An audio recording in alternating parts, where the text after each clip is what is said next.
नमस्कार, आप देख रहे हैं द सुगम। जी हाँ, सचिन पायलट के समर्थक हेमाराम चौधरी ने अपनी ही सरकार को आड़े हाथों लिया है। दोस्तों, आपको बता दें कि हेमाराम चौधरी ने कहा है कि अपनी ही सरकार होते हुए भी कई कार्य नहीं हो पा रहे हैं, सड़कें रुकी हुई पड़ी है। अपनी सरकार का फायदा ही क्या है? हेमाराम चौधरी ने अशोक गहलोत सरकार को आड़े हाथों लिया है। आइए सुनिए पूरी ये हमारी रिपोर्ट। इस बार हमारी सरकार बनी तो हमारी सरकार ने भी निरस्त कर दी। जैसा इन्होंने कुकृत्य किया वैसा ही हमने कर दिया। तो फिर इनमें हमारे में क्या फर्क रहा? और कमाएंगे, आगे काम कुछ नहीं करेगा, घटिया से घटिया काम होगा। बाड़मेर जिले में घटिया से घटिया सड़कें बनी हैं। अब उसकी अगर जांच करवाई जाए तो सारी परत खुल जाए। ये जनता की गाड़ी कमाई का पैसा है। जनता की गाड़ी कमाई का पैसा खाने का किसी को अधिकार नहीं है, न मुझे है न किसी और को है? आवाज को मेरी दबा सकते हो, यहाँ नहीं बोलने दोगे, लेकिन जब कभी भी जहाँ भी मौका मैं अपने मुझे पता है इसका क्या खामियाजा मुझे भुगतना पड़ेगा, वो भी मुझे पता है। मैं भुगतने के लिए तैयार हूँ, ठीक है ना। लेकिन गुड़ामाला ने जनता का पैसा कितनी मुश्किल से वो सड़क स्वीकृत करवाई है, मेरा जी जानता है। और उस पैसे को खा जाए और मैं देखता रहूं, इससे का मतलब ये हुआ मुझ पर भी ये आरोप लगेंगे कि ये जो पैसे 2-2.5 करोड़ रुपए स्टेट में कमाए, 2-2.5 करोड़ बाद में कमाए गए, उसका मतलब हेमाराम भी इसमें शामिल है, कमीशन लेता है। ऐसा मुझ पर आरोप लगा, इसलिए मुझे मजबूर होकर के ये बात यहाँ कहनी पड़ रही सभा पर। पिछली सरकार जब हमारी थी 13-14 में कुछ मिसिंग सड़कें स्वीकृत की थी हमारी सरकार ने। उसमें अशोक जी मुख्यमंत्री थे उस समय। वो सड़कें बाद में भारतीय जनता पार्टी सरकार आ गई, आने के बाद में इन्होंने वो सड़कें निरस्त कर दी। तो अब तो हमारी सरकार बने भी 2.5 साल हो गए। कम से कम मेहरबानी करके आप उन सड़कों को स्वीकृत 13-14 में आपने ही तो की थी और इन्होंने निरस्त कर दी। तो अब तो वापस ठीक कर दो। अब भी आप ठीक नहीं करोगे फिर उन सड़कों का क्या होगा, कब होगा? अब तो आप सुधार करो अब ये। लेकिन आपने अभी तक उन निरस्त की हुई सड़कों को स्वीकृति नहीं दी है।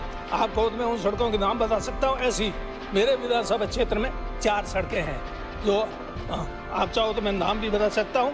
नोकड़ा से कगाऊ सड़क से उकमणी खोतों की ढाणी 1 किलोमीटर, बंदाणियों की बेरे से मोडणी मेघवाड़ा की ढाणी 2 किलोमीटर, कोटाला से बाबूबेरा 3.5 किलोमीटर, वालीखाल से कौसले की ढाणी 3 किलोमीटर 700 मीटर।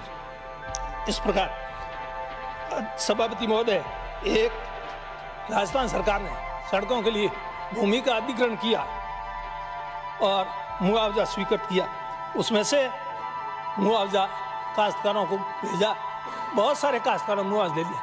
उसमें से कुछ गिने चुने काश्तकारों ने उसमें मुआवजा लिया नहीं और वो पैसा वापस आ गया, वहाँ से नीचे लेवल से जिला लेवल से वापस यहाँ जयपुर आ गया। और उस बात को कई साल हो गए और जो काश्तकार वंचित रह गए उनको मुआवजा देने की बात पिछले सत्र में भी मैंने ये बात उठाई, आज भी उठा रहा हूँ। मेरे गाँव की 3 सड़कें हैं जिनका मुआवजा भी कोई बहुत ज़्यादा नहीं है। एक काकड़ों की ढाणी सड़क है जिसका मुआवजा स्वीकृत हुआ 9,71,000 और उसमें पेमेंट हो गया। बाकी कितना रहा? सिर्फ 1,38,000 रुपये। धारासर का तला मुआवजा स्वीकृत हुआ 10,60,000 और अब बाकी कितना है? 1,88,000 मात्र। नाइयों की ढोनी मुआवजा स्वीकृत हुआ 13,66,000 और अब बाकी कितना है? 9,52,000। इतना सा पैसा सरकार ने काश्तकारों का मुआवजे का बाकी है। सड़क आपने अधिकृत की, काश्तकार ने तो नहीं कहा मैं सड़क लो है? और आप बाकी को सबको मुआवजा दे दिया। इतने से काश्तकार कुछ रह गए, उनको बेचारा मुआवजा दे 2.5 साल से चला रहा हूँ, कोई सुनवाई हो ही नहीं। कब सुनवाई होगी बताने की कृपा करें। जवाब के समय में मैं आपसे ये निवेदन करना चाहूँगा। मिसिंग लिंक की सड़कें तो इन्होंने निरस्त कर दी और हमने वापस स्वीकृत नहीं की, कोई बात नहीं। इन्होंने पिछले शासनकाल में गुड़ामालनी में एक अनुसूचित जाति के छात्रावास के भवन के लिए 2.25 करोड़ रुपए स्वीकृत किए।